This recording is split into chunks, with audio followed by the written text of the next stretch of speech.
Hi friends, स्वागत आहे तुमचं हेमांगी सूर्यवंशी या यूट्यूब चॅनलमध्ये।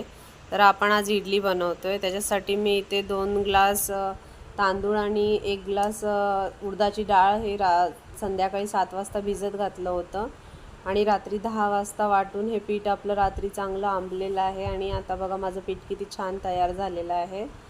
ह्याच्या आपण इडल्या लावणार आहोत आता।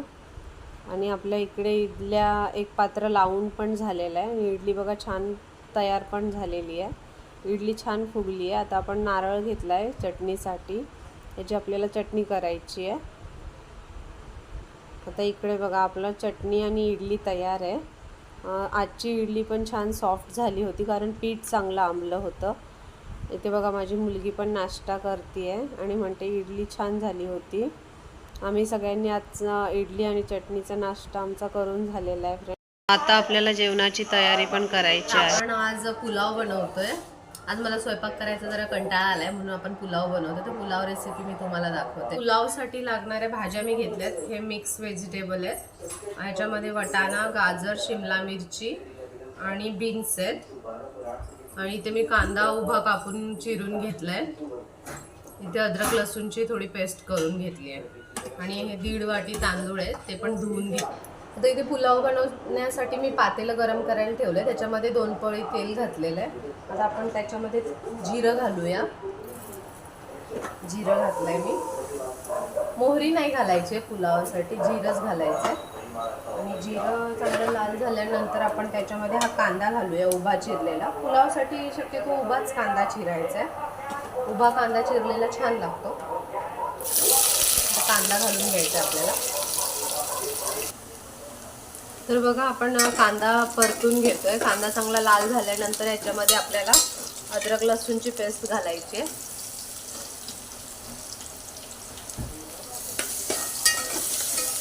अद्रक लसूणची पेस्ट पण जरा लसूण आणि अद्रकचा वास कमी होईपर्यंत परतून घ्यायचा आहे। आता याच्यामध्ये थोडी हळद घालायची आपल्याला। 1 चमचाभर हळद घालायची।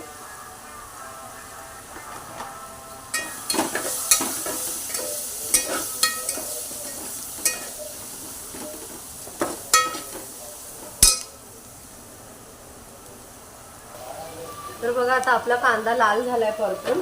त्याच्यामध्ये आपण थोडी हळद घातली आहे। थोडंसं लाल तिखट घालायचंय।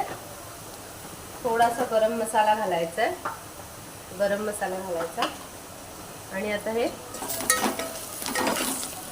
व्हेजिटेबल जे कट करून आपण धुवून घेतलेले ते घालायचे त्याच्यामध्ये। परतून घ्यायचे। तर दुकानामध्ये असा शाही बिर्याणी मसाला भेटतो। तर मी पुलावसाठी खडे मसाले घालत नाही, माझ्या घरातल्यांना आवडत नाही। तर शाही बिर्याणी मसाला आणायचा। ह्याच्यात सुद्धा थोडेफार खडे मसाले असतातच आणि हा टाकल्यावरती पुलाव जरा टेस्टी लागतो। तर तो शाही मसाला आपण 5 मिनिटं आपण ह्या भाज्या मसाल्यामध्ये परतून घेतले आहेत। आता आपण हे जे तांदूळ धुवून घेतलेत ते तांदूळ ह्याच्यात घालायचे।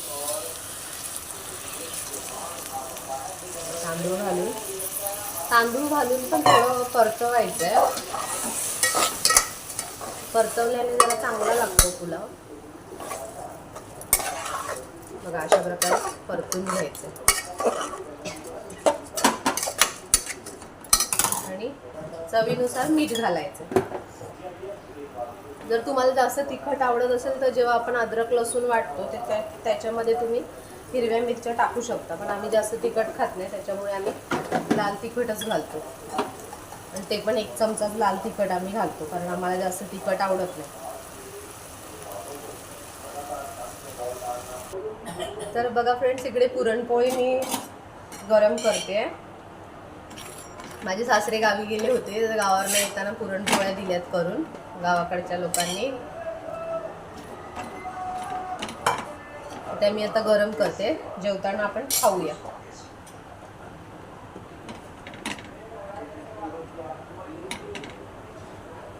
फ्रीजमध्ये ठेवल्या होत्या तर त्याच्यामुळे त्या कडक झाल्यात, म्हणून थोडंसं तूप लावून गरम करते, सॉफ्ट होतील पुरणपोळ्या।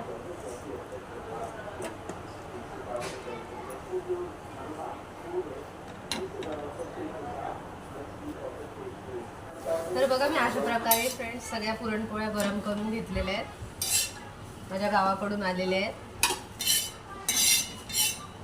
हे बघा छान छान गरम गरम पुरणपोळी खायला या.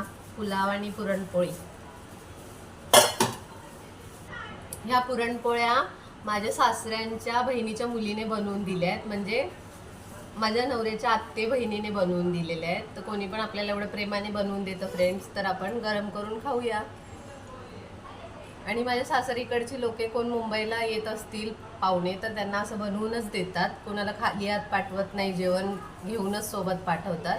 तर तुमच्याकडे पण असं असतं का, प्रवासाला जाताना कोणी जेवण बनवून देतं आणि कोणी पण आपल्याला प्रेमाने देतं बनवून, तर आपण ते खाल्लं पाहिजे. तुम्ही पण या खायला सगळ्यांनी. तर बघा आज आपलं जेवण अशा प्रकारे आहे, पुरणपोळी, आमरस आणि पुलाव.